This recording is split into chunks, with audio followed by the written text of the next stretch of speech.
Hey everyone, welcome back to my channel.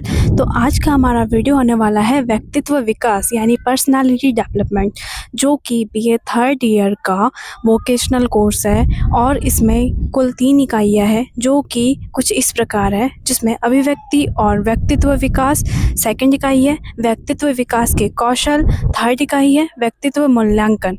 ठीक है, तो इसके लिए परीक्षा के लिए महत्वपूर्ण प्रश्न सिर्फ जो हमें 20 प्रश्न की जो फर्स्ट सेकंड थर्ड पेजेस हैं उसी में देखने को मिले हैं, जिसमें इकाई 1 में अभिवृत्ति एवं व्यक्तित्व विकास में फर्स्ट क्वेश्चन है मनोवृत्ति या अभिवृत्ति की परिभाषा दीजिए। अथवा में है अभिवृत्ति से आप क्या समझते हैं, अभिवृत्ति या मनोवृत्ति का अर्थ एवं परिभाषाएं लिखिए। इसका भी अथवा है सामाजिक मनोवृत्ति की सदाचरण व्याख्या कीजिए। और इसमें सारे अथवा वाले क्वेश्चन हैं जो कि मैं सिर्फ पढ़ रही हूँ, अथवा नहीं बोलूँगी कि डिस्टर्ब होता है। तो आ नंबर का है व्यक्तित्व विकास में अभिवृत्ति की भूमिका समझाइए, अभिवृत्ति की प्रकृति एवं विशेषताएं क्या है, मनोवृत्ति की विशेषता बताइए। बा है अभिवृत्ति का निर्माण किस प्रकार होता है, अभिवृत्ति के मुख्य घटक कौन से हैं, अभिवृत्ति निर्माण को प्रभावित करने वाले कौन कौन से कारक है, अथवा मनोवृत्तियों के निर्माण के सामाजिक घटक लिखिए। सेकंड पॉइंट है अभिवृत्ति के प्रकार दीजिए। नकारात्मक अभिवृत्ति से आप क्या समझते हैं, धनात्मक एवं निषेधात्मक अभिवृत्ति क्या है। आ नंबर का पॉइंट है अभिवृत्ति के गुण एवं दोषों का वर्णन कीजिए। मानव व्यवहार पर अभिवृत्ति का प्रभाव की समीक्षा कीजिए। थर्ड पॉइंट है मनोवृत्ति मापने की विविध पैमानों का वर्णन कीजिए, अभिवृत्ति आकलन की विधि का वर्णन कीजिए। आ नंबर का पॉइंट है अभिवृत्ति के कार्य लिखिए, अभिवृत्ति की रचना किस प्रकार होती है और अभिवृत्ति के निर्माण की प्रक्रिया को समझाइए। फोर्थ पॉइंट है अभिवृत्ति रचना तथा परिवर्तन के सिद्धांत दीजिए, अभिवृत्ति परिवर्तन का संतुलन का सिद्धांत लिखिए।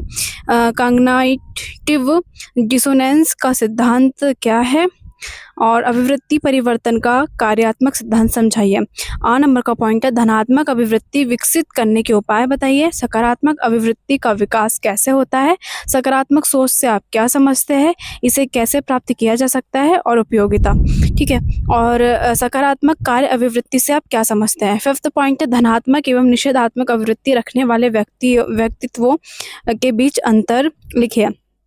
सकारात्मक सोच हमारे शारीरिक, मानसिक, सामाजिक एवं आध्यात्मिक सभी परतों को प्रभावित करती है, व्याख्या कीजिए। इकाई नंबर 2 में हमारा व्यक्तित्व विकास के कौशल, और जिसका 6 पॉइंट है व्यक्तित्व विकास को परिभाषित कर इसके कौशल पर प्रकाश डालिए।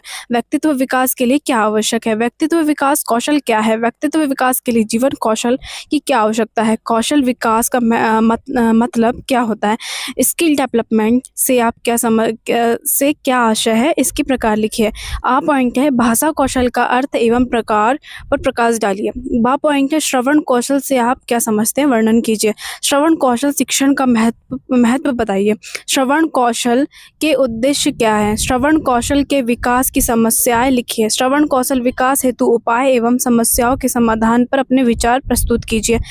7th पॉइंट है भाषण कौशल का अर्थ बताइए। भाषण कौशल शिक्षण का महत्व एवं आवश्यकता लिखिए। व्यक्तित्व विकास कौशल हेतु भाषण कौशल के उद्देश्य समझाइए। भाषण कौशल के विकास की समस्या लिखिए। भाषण कौशल विकास हेतु उपाय एवं समस्याओं के समाधान पर प्रकाश डालिए। आ पॉइंट है वाचन कौशल का आशय स्पष्ट कीजिए। पठन कौशल शिक्षण का महत्व एवं आवश्यकता लिखिए। व्यक्तित्व विकास कौशल हेतु वाचन कौशल के उद्देश्य समझाइए। पठन कौशल के विकास की समस्या लिखिए। वाचन पठन संबंधित त्रुटियां क्या है, इन पर प्रकाश डालिए। बा पॉइंट है लेखन कौशल से आप क्या समझते हैं, वर्णन कीजिए। लेखन कौशल शिक्षण का महत्व बताइए। लेखन कौशल के उद्देश्य क्या है, लेखन कौशल के विकास की प्रविधियां लिखिए। लेखन कौशल विकास हेतु लेखन कौशल विकास हेतु उपाय पर अपने विचार प्रस्तुत कीजिए।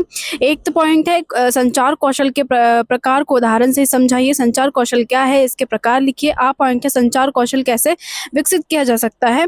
9th पॉइंट है संचार कौशल का महत्व लिखिए। संचार कौशल क्या है, छात्रों के लिए संचार कौशल का महत्व पर प्रकाश डालिए। आ पॉइंट है सामंजस्य कौशल विकास पर नोट दीजिए। समूह में सामंजस्य का क्या आशय है? सामंजस्य स्थापित करने की विधियों को उदाहरण देते हुए बताइए।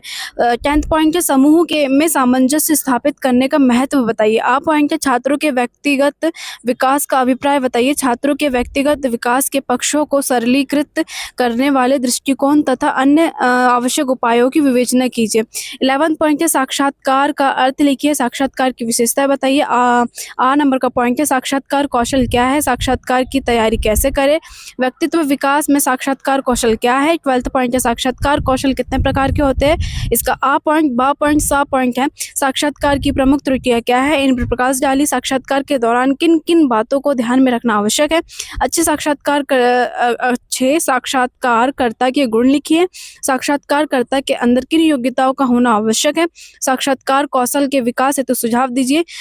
13th नंबर का पॉइंट हमारा समस्या समाधान कौशल का क्या अर्थ है?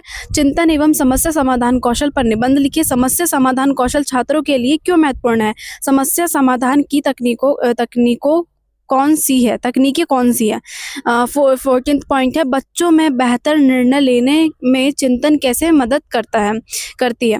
पॉइंट है इसका समस्या समाधान कौशल पर लेख दीजिए। समस्या के समाधान को परिभाषित कीजिए। समस्या समाधान के 2 प्रकारों पर चर्चा कीजिए। समस्या को सुलझाने में मनः स्थिति की भूमिका पर चर्चा कीजिए। तनाव प्रबंधन सुझाव उपाय बताइए। 16th पॉइंट है सृजनात्मक चिंतन क्या है? व्यक्तित्व विकास कौशल में इसका महत्व लिखिए अथवा सृजनात्मकता क्या है? इस सृजनात्मक व्यक्ति के संभावित लक्षण क्या क्या है? सृजनात्मक चिंतन के चरणों का संक्षेप में वर्णन कीजिए। पॉइंट है सोशल मीडिया प्रबंधन के कौशल की चर्चा कीजिए। सामाजिक मीडिया विशेषज्ञ होने के लिए आवश्यक मुख्य कौशल क्या है? सबसे महत्वपूर्ण सोशल मीडिया मार्केटिंग कौशल क्या है? 17th पॉइंट है अपना व्यक्तित्व उन्नयन कौशल क्या है? व्यक्तित्व उन्नयन कौशल हेतु आवश्यक कदम क्या है? अभिव्यक्ति कौशल क्या है? ठीक है। इकाई नंबर 3 में व्यक्तित्व मूल्यांकन में 18th पॉइंट है व्यक्तित्व के मूल्यांकन से आप क्या समझते हैं? व्यक्तित्व मूल्यांकन का उद्देश्य बताइए। व्यक्तित्व मापन के उद्देश्य क्या है? हमें व्यक्तित्व मूल्यांकन की आवश्यकता क्यों है? पॉइंट है व्यक्तित्व मूल्यांकन की प्रेक्षण विधि क्या है? व्यक्तित्व मापन की निरीक्षण विधि की प्रक्रिया एवं इसका महत्व लिखिए। व्यक्तित्व मूल्यांकन की प्रेक्षण विधि में स्वाभाविक परिस्थिति में अध्ययन किस प्रकार किया जाता है? 19th पॉइंट है व्यक्तित्व मूल्यांकन की साक्षात्कार विधि बताइए। व्यक्तित्व मापन की साक्षात्कार विधि क्या है? 20 पॉइंट हमारा व्यक्तित्व मूल्यांकन हेतु मनोवैज्ञानिक परीक्षणों के प्रकार दीजिए। मनोवैज्ञानिक में व्यक्तित्व मूल्यांकन क्या है? पॉइंट है व्यक्तित्व मापन की प्रक्षेपी विधि क्या है? प्रक्षेपी परीक्षण का उद्देश्य क्या है? प्रक्षेपी विधि क्या है? इसके गुण एवं दोषों को लिखिए। ठीक है, तो ये हमारे कुछ इतने जो क्वेश्चन है वो है जो हमारी पर्सनालिटी डेवलपमेंट है उसके जो इंपॉर्टेंट क्वेश्चन है वो ये रहे। ठीक है, अब इसके बाद जो हमारा नेक्स्ट वीडियो होगा वो इन क्वेश्चनों के ऊपर इसका आंसर होगा। और अभी मैंने ये क्वेश्चन इसलिए बता दिया है क्योंकि आप अगर आपको चाहिए भी तो आप गूगल करके आप इनके आंसर निकाल सकते हो और आपको कम से कम पता तो चल जाएगा कि भाई ये क्वेश्चन आने वाले हैं, ऐसे क्वेश्चन आते हैं और हमको इसका आंसर ऐसे लिखना है। और ज़रूरी नहीं है कि हम लोग एकदम जो 20 प्रश्नों में लिखा है या कहीं से भी हम गूगल से निकाल रहे वही लिखना है। हम अपने मन से भी लिख सकते हैं क्योंकि ये पर्सनालिटी डेवलपमेंट है और कोई भी आसानी से इसके आंसर छाप सकता है अपने मन से। बस हमें क्वेश्चन अच्छी तरीके से बस एक बार पढ़ना है और समझना है कि क्वेश्चन में पूछा क्या है। तो ये कुछ 3 इकाइयाँ थी, 3 इकाइयों के इतने सारे क्वेश्चन थे। और जो नेक्स्ट वीडियो में जो हमारा आने वाला है उसमें मैं इन सब क्वेश्चनों को पूरा डिटेल में बता दूंगी। तो मिलते हैं नेक्स्ट वीडियो में। और प्लीज़ कमेंट करना कि वीडियो कैसे बन रहा है। पहले मेरी वीडियो की क्वालिटी उतनी अच्छी नहीं होती थी क्योंकि मुझे बोलना नहीं आता था, पर अब मैं थोड़ा कोशिश करती हूँ कि मैं एकदम प्रॉपरली कम्युनिकेशन कर पाऊँ और कुछ अच्छे से बता पाऊँ। तो मुझे बताना कमेंट करके कि मेरे वीडियोस कैसे बन रहे हैं, क्लियर दिख रहा है या नहीं दिख रहा है, और मेरे वीडियोस बनाने से आपको मदद मिल रही है या नहीं ये भी मुझे बताना। तो मिलते हैं नेक्स्ट वीडियो में, तब तक के लिए बाय बाय।